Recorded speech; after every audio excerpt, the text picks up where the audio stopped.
दोस्तों, रास्ता चाहे कितना भी कठिन हो, अगर हमारी नीयत सही है तो ईश्वर हमें वह ताकत और दिशा जरूर देंगे जिसकी हमें जरूरत है। नमस्कार दोस्तों, स्वागत है। प्राचीन समय की बात है। एक छोटे से गांव में एक युवक रहता था जिसका नाम राजन था। राजन अपने जीवन से बहुत निराश और परेशान था। वह हमेशा सोचता रहता था कि आखिर उसकी जिंदगी इतनी कठिन क्यों है।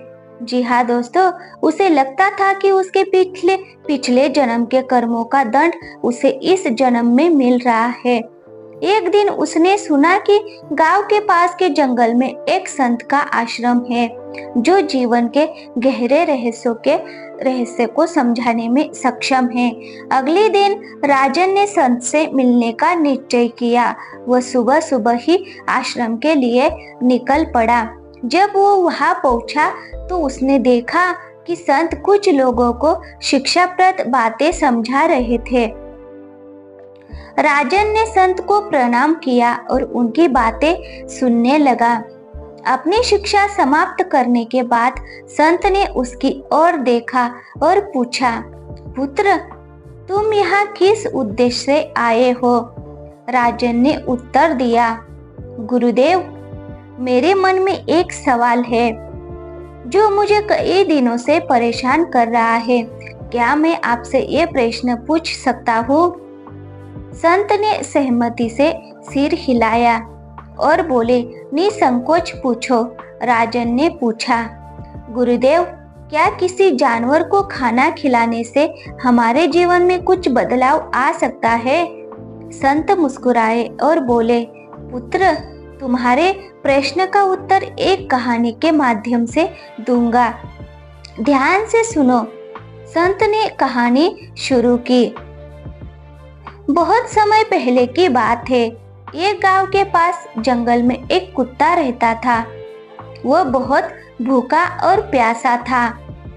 वह गांव के हर घर में जाकर खाना मांगता, लेकिन कोई भी उसे रोटी का एक टुकड़ा तक नहीं देता था। हर कोई उसे धुतकार कर भगा देता था। संत ने अपनी बात को आगे बढ़ाया। ये कुत्ता बहुत दुखी था। एक दिन वह नदी के किनारे एक ऋषि के आश्रम में पहुंचा। जी हाँ दोस्तों, उसने ऋषि से कहा, मुनिवर, मैं बहुत भूखा हूँ, कृपया मुझे कुछ खाने को दे दीजिए। ऋषि ने पूछा, क्या गांव में तुम्हें कुछ खाने को नहीं मिला? कुत्ते ने उत्तर दिया, नहीं मुनिवर, कोई मुझे भोजन नहीं देता। कुत्ते ने अपनी व्यथा सुनाई।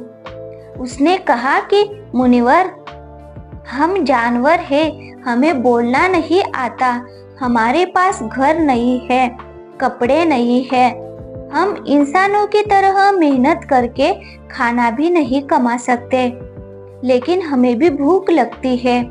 चोट लगने पर हमें भी दर्द होता है। क्या हमारे दुखों को समझने वाला कोई नहीं है? ऋषि ने उसकी बातों को ध्यान से सुना और उसे खाना दिया। कुत्ते ने तृप्त होकर खाना खाया और ऋषि का धन्यवाद किया। संत ने कहा, पुत्र, इस कहानी का ये संदेश है कि हर प्राणी को दया और प्रेम की आवश्यकता होती है। एक रोटी का टुकड़ा किसी प्राणी का जीवन बचा सकता है। राजन ने कहानी सुनने के बाद संत से पूछा, गुरुदेव, क्या किसी जानवर को खाना खिलाने से हमें भी लाभ होता है? संत ने कहा, हाँ पुत्र, यदि मनुष्य ये समझ ले कि जानवरों को खाना खिलाने से उसे कितने लाभ हो सकते हैं, तो वह कभी इस कार्य को नहीं छोड़ेगा। संत की बातों से प्रेरित होकर राजन ने ठान लिया कि वह अपने जीवन को बदलने और दूसरों की मदद करने का प्रयास जरूर करेगा। वह अपने गांव लौट आया और हर रोज कुत्तों और अन्य भूखे जानवरों को भोजन देने लगा। उसकी इस आदत से गांव वाले चकित हो गए थे। कुछ लोग उसका मजाक उड़ाते और कहते, क्या ये अपने कर्मों का फल इन जानवरों को रोटी खिलाकर बदलना चाहता है? लेकिन राजन ने उनकी बातों पर ध्यान नहीं दिया। कुछ महीनों बाद गांव में एक अनहोनी घटना घटी। गांव के मुख्य मंदिर में रखी भगवान की मूर्ति अचानक लुप्त हो गई। ये घटना पूरे गांव में फैल गई और सभी लोग भयभीत हो गए। ये मूर्ति गांव की पहचान थी और लोग इसे दिव्य शक्ति का प्रतीक मानते थे। गांव के मुखिया ने तुरंत एक सभा बुलाई। उन्होंने कहा, ये कोई साधारण घटना नहीं है। हमें ये पता लगाना होगा कि ये मूर्ति कैसे गायब हुई है। उन्होंने सभी गांव वालों से पूछा, क्या किसी ने कुछ संदिग्ध देखा है? लेकिन कोई भी स्पष्ट जवाब नहीं दे पाया। राजन को भी इस घटना की जानकारी मिली। उसने सोचा, क्या ये ईश्वर का कोई संकेत है या किसी ने इस मूर्ति को चुराया है?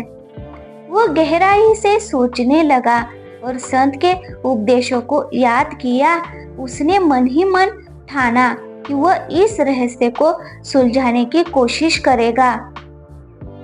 राजन ने अपनी खोज शुरू की। उसने सबसे पहले मंदिर के पुजारी से बात की।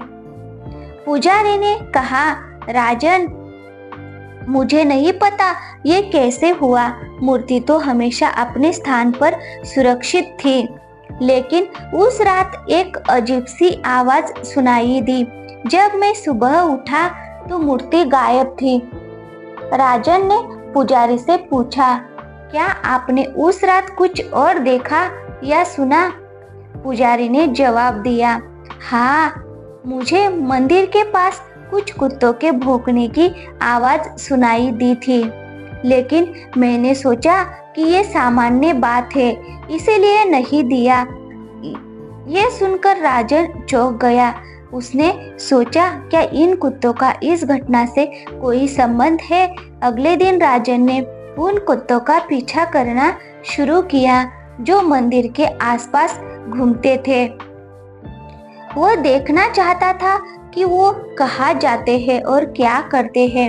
एक रात उसने देखा कि कुत्ते गांव के बाहर जंगल की ओर जा रहे हैं। उसने उनका पीछा किया। जंगल के अंदर वो एक पुराने और सुनसान मंदिर के पास पहुंचा। वहां उसने देखा कि कुत्ते कुछ खींचने की कोशिश कर रहे हैं। जब राजन पास गया तो उसने पाया कि वो एक गड्ढे को खुरचन फावड़ा लिया और गड्ढे को खोदना शुरू किया। कुछ देर बाद राजन को एक संदूक मिला। उसका दिल तेजी से धड़कने लगा। उसने संदूक को खोला और उसमें वही लुप्त मूर्ति रखी हुई थी। राजन अचंभित रह गया। उसने सोचा, यह मूर्ति यहाँ कैसे आई और इन कुत्तों को इसके बारे में कैसे पता चला। वह मूर्ति लेकर वापस गांव आया और सभी को घटना की जानकारी दी। गांव वाले ये जानकर हैरान रह गए। उन्होंने राजन की प्रशंसा की और कहा, तुम्हारे कारण हमारी मूर्ति वापस आ गई है। लेकिन राजन के मन में अब भी कई सवाल थे। उसने संत से मिलने का निश्चय किया।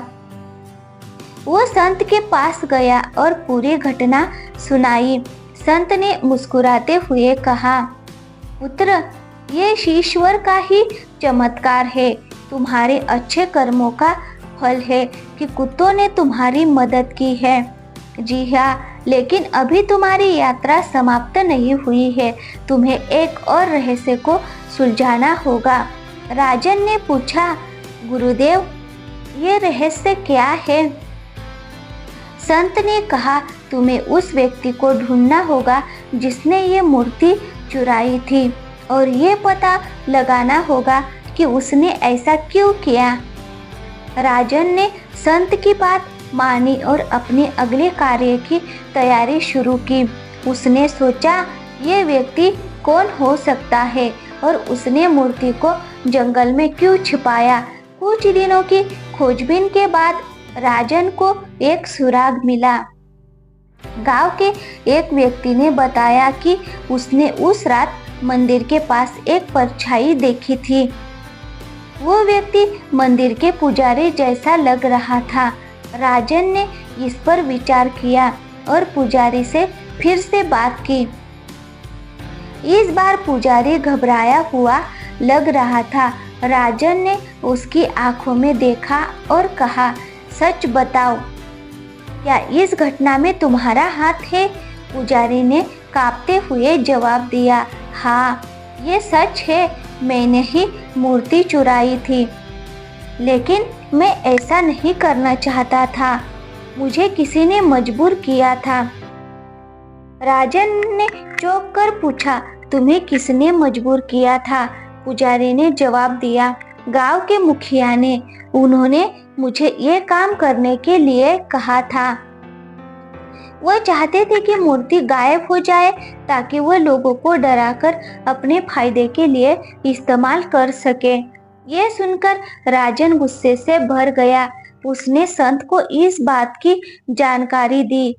संत ने कहा, पुत्र, सत्य को उजागर करो, लेकिन इसे प्रेम और धैर्य से करो। राजन ने गांव वालों को सच्चाई बताई। मुखिया ने अपनी गलती स्वीकार की और माफी भी मांगी।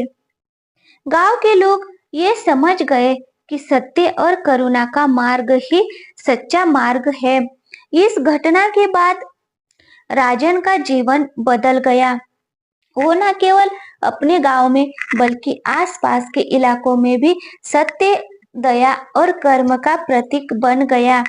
संत ने उससे कहा, पुत्र, तुमने ये साबित कर दिया कि अच्छे कर्म और निस्वार्थ सेवा ही जीवन का सबसे बड़ा उद्देश्य है।